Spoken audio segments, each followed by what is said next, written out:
सगळ्यात आधी तर सगळ्यांना माझा नमस्कार.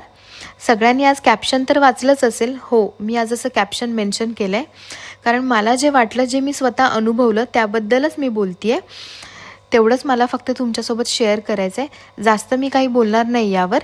तर खरंच ना, मराठी माणसाला ना हवा तेवढा सपोर्ट आणि हवा तेवढा रिस्पॉन्स अजिबात मिळत नाही. त्यामुळेच मला जे वाटलं ते मी तुमच्यासोबत शेअर केलं. बाकी जर का कोणाच्या भावना दुखावल्या गेल्या असतील तर नक्कीच मनापासून सॉरी. बाकी मराठी माणूस आहे, हार तर मानणार नाही. याच्यापेक्षा आणखीन जास्त प्रयत्न करू एवढंच सांगेन. तर चला तर आपल्या प्रोडक्टकडे वळूया. हे जे वॉलपेपर घेऊन आली आहे 75 रुपीजची याचीसुद्धा प्राईज आहे आणि हे सुद्धा 2x2चं आहे. याच्यामध्ये भरपूर व्हरायटी आलेल्या आहेत. नवीन वर्षामध्ये आपण हे घराला तर लावूच शकतो, पण त्याच्या व्यतिरिक्त आपण कमर्शियलसाठी सुद्धा याचा यूज होतो. हे सुद्धा तुमचं जर का एखादं शॉप असेल किंवा तुम्ही पण एखादा बिझनेस करत असाल तर तुम्ही तुमच्या पार्लरमध्ये, शॉपमध्ये कुठेही हे वॉलपेपर लावू शकतात. बऱ्याच जणांचे कस्टमरचे प्रश्न होते की हे वॉलपेपर लावायचं कसं आहे मॅडम.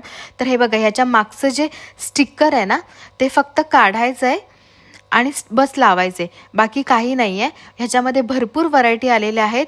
3Dमध्ये सुद्धा वॉलपेपर आलेला आहे. ज्यांनी आपल्या शॉपला व्हिजिट केलेलं नाही आहे बदलापूर बेलवलीमध्ये त्यांनी लवकरात लवकर आपल्या शॉपला व्हिजिट करा. थँक्यू.